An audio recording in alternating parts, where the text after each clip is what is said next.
Good evening, everyone. So, this is another important judgment which is very much important for this year prelims. इस बार के prelims के लिए भी important है as well as mains. Because अभी तक only 3 times such appointments have been made. Only 3 times such appointments have been made. So what exactly happened? अभी पूरा स्टोरी समझाऊंगा. I'll be explaining what is लोक प्रहरी केस और वो लोक प्रहरी केस आया क्यों था, that also I'll be explaining, and why Supreme Court has decided to relax the norms given under or the criteria given under लोक प्रहरी केस. तो वो अभी समझेंगे. ओके, हाउ एडहॉक जजेस are appointment. So article automatically becomes important. ये article क्या है वो भी समझना है. हु अपॉइंट्स इट, सब कुछ इसमें हमें समझना है. So let us start with the session.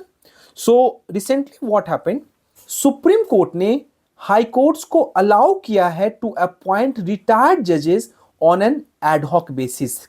मतलब कि दो जजेस who have already retired from high court, they can be appointed on an ad hoc basis provided.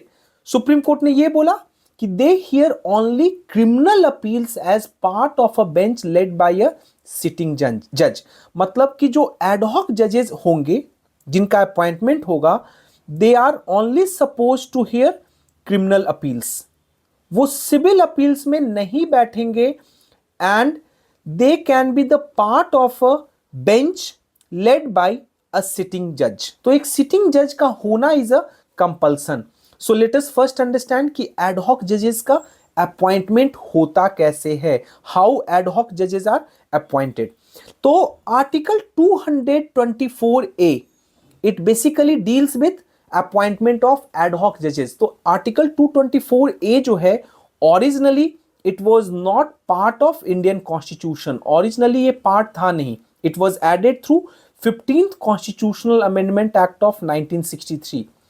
Ad hoc judges की बात जब कर रहे हैं तो ऑलरेडी सुप्रीम कोर्ट में ये सुप्रीम कोर्ट वाले में प्रोविजन था लेकिन हाई कोर्ट में नहीं था. So it was introduced through 15th Constitutional Amendment Act and it basically allows the appointment of retired judges to high court on an ad hoc basis. मतलब कि temporary basis पे उनको appoint किया जाता है.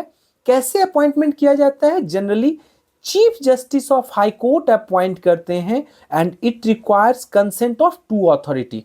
एक तो जिस जज को अपॉइंट करना है उनका भी कंसेंट चाहिए और साथ में प्रेसिडेंट ऑफ इंडिया का भी कंसेंट चाहिए. इन दोनों का कंसेंट मिलने के बाद chief justice of high court can appoint ad hoc जजेस. ये जो जजेस हैं दे रिसीव अलाउंसेस और वो अलाउंसेस को कौन डिटरमाइन करेंगे? प्रेसिडेंट ऑफ इंडिया उसको डिटरमाइन करेंगे and exercise the same jurisdiction powers and privilege as a sitting high court जज. लेकिन एक चीज ध्यान रखेंगे, it is already mentioned under article 224A कि दो they would sit with other high court judges but they shall not be deemed to be a judge of that high court. ये नहीं समझा जाएगा they are the judge of that particular high court. अब हुआ क्या था कि supreme court ने कुछ कंडीशंस लेट डाउन किए थे कि how ad hoc appointments would be done और इसको क्लियर किया गया था लोक प्रहरी केस में which was a very famous case of 2021. और इस बार यूपीएससी प्री के लिए बहुत इंपॉर्टेंट है Lok Prahari through its general secretary S N. Shukla IAS retired versus union of India case जब लोक प्रहरी केस को सुन रहा था so at that time it decided to actually set certain trigger points. कुछ ट्रिगर पॉइंट्स सेट किया था कोर्ट ने कि इन्हीं ट्रिगर पॉइंट्स को जब हम ब्रिज करेंगे when we would bridge it then ad hoc जजेस कैन बी अपॉइंटेड. एडहॉक जजेस का तभी अपॉइंटमेंट किया जाएगा. सो बेसिकली जब सुप्रीम कोर्ट इस केस को सुन रहा था सो उस समय सुप्रीम कोर्ट ने लॉ कमीशंस के reports which were published in 79, 88 and 2003 उन लॉ कमीशन के रिपोर्ट्स को भी रेफर किया which also advocated for temporary appointment of retired जजेस as an effective measure to address the backlog of cases. देखो case pendency तो इस कंट्री में बहुत ज्यादा है। अभी 25 जनवरी तक ऑलरेडी हाई कोर्ट में more than 62 lakh cases are pending, more than 62 lakh cases are pending. तो सुप्रीम कोर्ट ने क्या लोक प्रहरी केस में बोला था? सो जनरली सुप्रीम कोर्ट ने सम ट्रिगर पॉइंट्स को आउटलाइन किया था, but these are not exhaustive. इसके अलावा भी कुछ हो सकता है। पहला यह है कि अगर हाई कोर्ट की जो वैकेंसी है वो जितना सैंक्शनड स्ट्रेंथ है उससे 20% से ज्यादा हो जाए। मान लो कि एक हाई कोर्ट में 40 टोटल सैंक्शनड स्ट्रेंथ है और वहां वैकेंसीज मोर देन 8 हो जाए, तो उस केस में एडहॉक जजेस can be appointed. Second, if cases in a specific category have been pending for more than 5 years, मान लो क्रिमिनल कैटेगरी में केसेज जो हैं वो पेंडिंग है 5 साल से ज्यादा के लिए, या if more than 10% of the high court cases are pending for over 5 years, high court का जो केसेस है 10% से ज्यादा हाई कोर्ट का केसेस जो है if it is pending for over 5 years, या केस का जो डिस्पोजल रेट है that is lower than the rate at which new cases are filed.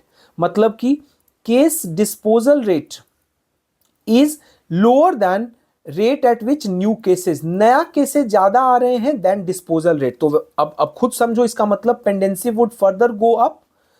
One more thing keep in your mind, generally जब यहां पे ad hoc जजेस का appointment की बात की जाती है, so each chief justice form a panel of retired जजेस along with soon to retired जजेस फॉर अपॉइंटमेंट, इनको भी कंसिडर किया जाता है।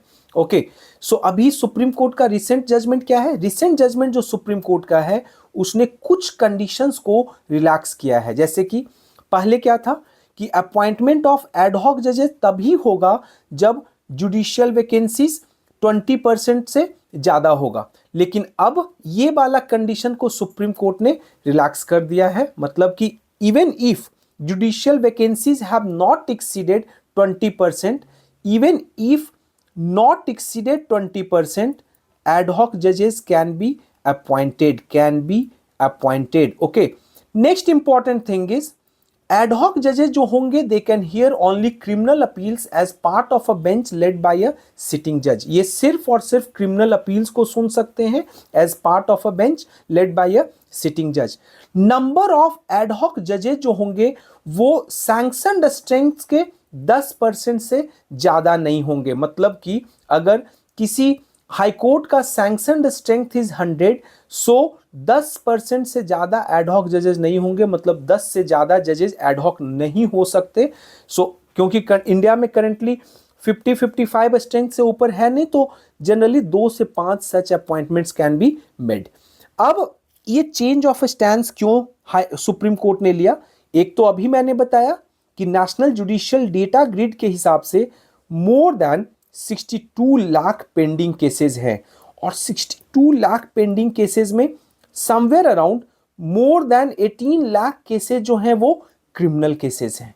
That can show you the kind of problems which the high courts are facing across the country. Okay, so पहले का कुछ इंस्टेंसेस हैं जब एडहॉक जजेस को अपॉइंट किया गया था, तो आज तक इंडिया में 3 ही ऐसे डॉक्यूमेंटेड इंस्टेंसेस हैं जब एडहॉक जजेस को अपॉइंट किया गया। एक जो 1972 में जस्टिस सूरज भान जो थे, he was appointed to Madhya Pradesh high court. Another important जज was in 1982 justice P Venugopal, जिनको मद्रास हाई कोर्ट में अपॉइंट किया गया था। 2007 में justice OP Srivastava was appointed to the Allahabad High Court to preside over the Ayodhya title suits। ठीक है, अब what are the concerns? खैर यहाँ पे सुप्रीम कोर्ट ने रिलैक्स कर दिया है, but there are certain concerns also। Concern सबसे पहला क्या है कि it could result in inaction in making recommendation।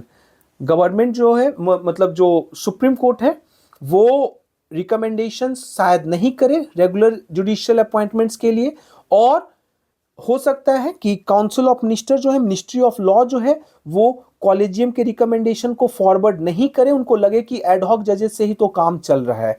So this could be another important problem and this may lead to more vacancies in high court, और ज़्यादा vacancies बढ़ सकता है अगर एडहॉक जजेस का ही अपॉइंटमेंट होता रहा। Are you getting? So I hope सब कुछ क्लियर हो। Take care, see you tomorrow, bye bye.